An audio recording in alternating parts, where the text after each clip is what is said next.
Well, hello my YouTube friend. Tonight it is my pleasure to present you this beautiful knife coming from Graham Knives. The Come to think of it, I don't know that this knife has any name. It seems like the only name from the Graham Knives are the Razels.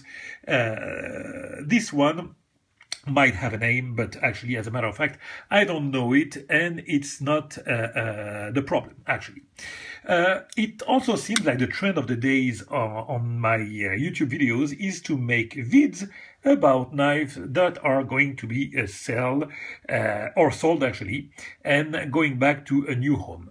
And as a matter of fact, for this one, it will not be a new home because it's going to go back to its previous owner, my buddy Carlos, that really wanted back this knife. So, since I'm known to be a kind guy, I accepted to sell him back his knife in the first place.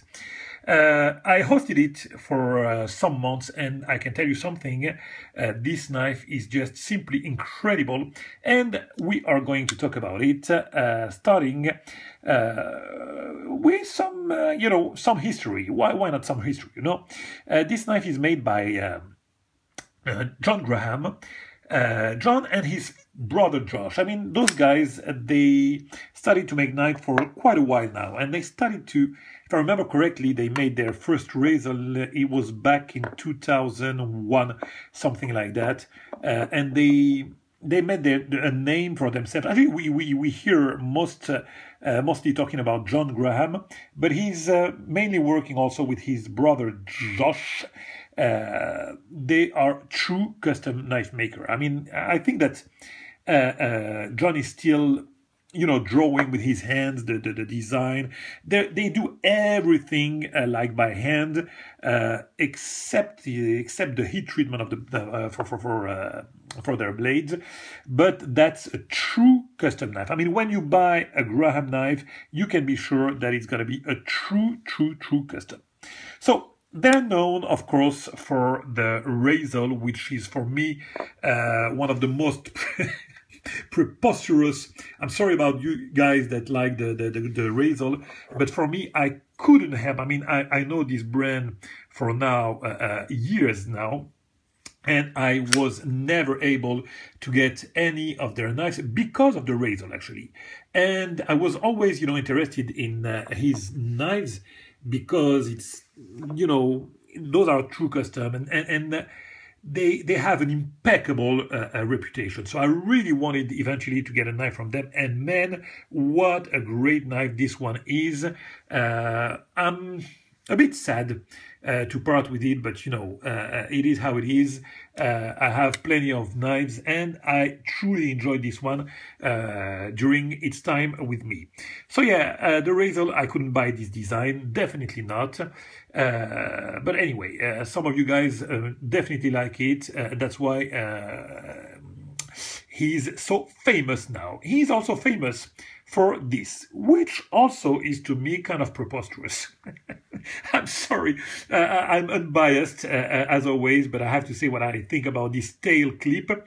It's a feature that has his pros, definitely, but for me, mostly his cons. Let's talk about the pros.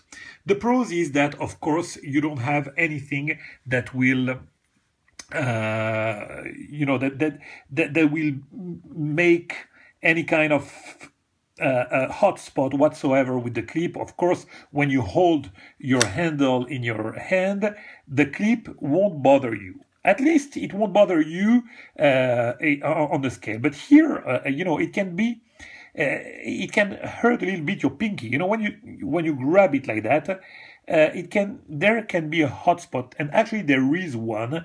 So it's a pro and not. For my hand, actually, it makes, look at that. I mean, naturally, when you grab the grip like that, you see here, boom, it will be a hot spot. So if you have a strong task for cutting task, it can be a hot spot here also. So anyway, at least there is no hotspot on the lock side here. So that's one of the pro that you can keep. Okay. So also one of the pros is that it's a non-protrusive clip. It's a versatile clip because it can be either carried, I mean, for the righties and for the lefties. So that's kind of neat also. But to me, this clip cannot be used with a fabric like jean, for example, because the retention and the tension is so strong here that it's very difficult to put in the pocket. The other con is that it's too deep of a carry in the pocket. And when you want to grab the knife, you have really to insert. I'm not going to make the demo here, but believe me, you have to put your fingers really deep inside to grab the knife and to put it on. So I love deep carry, don't get me wrong, I like deep carry, but I like that there be some material outside of the pocket so you can grab it easily. So to me, this is really not a good design for a clip, but again, there are so many of you that like the tail clip that it's, I mean, barely my opinion. That's what it is. I mean, those videos are my opinion about knives. But you might think that I don't like this knife because I'm saying that I don't like the design of the Razel, but actually this is not the Razel. I don't like the tail clip, but that's going to be about it. The rest of this knife is simply perfection by all means. And if I have the chance to grab another one like this one, definitely I will do it.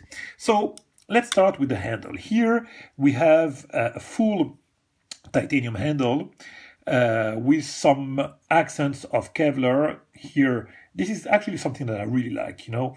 Usually I don't care much for holes in scales, but, you know, here it's a kind of piece of backspacer that has two purposes. First, to be a backspacer, which in itself has no purpose whatsoever, but it's kind of beautiful. But then it's also a big hole for those of you who like to put lanyard. And of course, on this one, I can only recommend that you put a lanyard, because since the carry will be really deep, for this one, at the very least, if you put a lanyard, that will help you to grab your knife out of your pocket. So yeah, I absolutely adore the contouring, the carving that you have on this handle.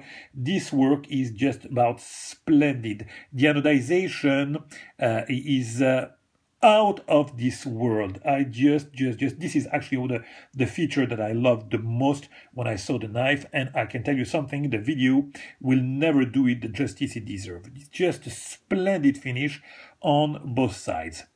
I really like the finish on the pivot here. Really like.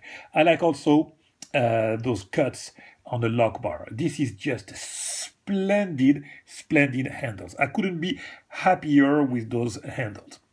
Then what do we have? The blade. If I remember correctly, I think it's CPM 154. One of the features where Graham is well known, is the edge. This thing is sharp as you cannot even imagine. I strongly suggest that you watch some of the clips that I did about that on Instagram. This is simply and literally the sharpest knife I've ever held. It's scary sharp, and it holds an edge really well for CPM 154. That's really scary. The hollow grind here is dramatic. You can almost feel your two fingers around here. It's a very deep hollow grind. Look at this beautiful stonewash. You can barely see here the logo, sorry about that, of the maker. Look at this beautiful stonewash. And what about this grind? I mean, one of the most neat grind I've ever seen. The flat here is really nice. I absolutely love this blade shape. The swedge is really delicate. Look at this bird's eye here. Very nice, neat, kind of not very large, but more than enough actually. And here the flat are kind of large. I didn't measure it, but it's I would say 0.180, something like that. Very nice, very nice belly here. That's definitely a user and a looker. I mean, it's a beautiful, beautiful blade shape. I mean, if you compare that to the Razel, obviously this is way, way, way more beautiful and a great user too. So yeah, and usually, you know, I like satin any time of the day compared to the stonewash, but that dark and deep stonewash is one of the most beautiful finish I've seen on the blade also. Even though I'd rather go for a satin on this one, if you look at the big picture, I mean, when you look at that finish on the handle, I couldn't imagine having a satin hand rod on this one. I mean, it goes with the design. It's consistent with the design of the overall knife to go for a deep acid stone wash like you have here. So the action on this knife is just splendid. The thumb disc here, usually I despise thumb disc, but you know, the more it goes and the more I feel I kind of like it. I usually say that I despise that because I hated the ones on the Emerson with the wave and everything. But you know, when you look at Salmonaro's thumb disc, when you look at Tarzola thumb disc, or even Jason Stout, really, and now they're growing on me like big time. So yeah, the action with that, I won't, you know, tell you any wrong. You can miss the action because here it's kind of slippery. So the best thing is to use your two fingers. Other than that, you can miss, you know, you see, since the detent is very strong, you can miss sometime the opening. But the action is just splendid. It flies open. Actually, I like when there is a big detent with thumb disc, because when you grab those like that, boom, the blade flies open. So here is your engagement, very nice and secured. Not too early, but I kind of like it like that. You know, when it's 30 to 40%, to me, it's a great engagement. No thickness whatsoever. This is silky smooth. The action is really splendid. Look at that. I mean, look at, boom. And the detent is strong, as you can imagine. Here you have a line that if you follow it, you can tell that it's really spot on. I mean, this is just a spot on, right on the line. And yeah, what more can I say? Yeah, external stop pin here, or internal, whatever you want to call it here. But actually, to me, that's an internal stop pin that you can see. There is hidden internal stop pin. Those you can see, and to me, the external stop pin should be the one that are used by, you know, those stop pins that are used by Dalibor or Strider, for example. This is true external stop pin when the stop pin are, you know, locking here on the top of the scale. So it's a rock solid knife, no movement whatsoever. Man, basically, I really, if it was not because I love my buddy Carlos, this knife would stay in my collection, and that would be definitely a keeper. So yeah, I will probably try to find another one. What more can I say that could be of any kind of interest? Yeah, there is no jimping here, but actually, you know, the guard that you have here is fine. And here, even if it's slippery, I don't care, because the guard here is very secure. The choil here is very ergonomic. The ergos on this knife are nice. If you take of the equation the tail clip here, the ergos are really nice. And yeah, as I said, the jimping, I can leave without the jimping if I have a nice choil here. And the choil here is just perfect with a nice guard. So even if it's slippery, I don't care. I mean, I can use this knife for a task. I don't care if it's here it's slippery, as long as it's not slippery with the index. I don't care. So yeah, no jimping, but yeah, as I say, I really don't mind. So yeah, we're heading to the 15 minutes. I hope that you enjoyed this video, and I'm looking forward to present you some knives that eventually maybe I will keep in my collection. You might think that I'm selling all my knives. Don't get me wrong. It's just that I don't really have some time to do videos on YouTube.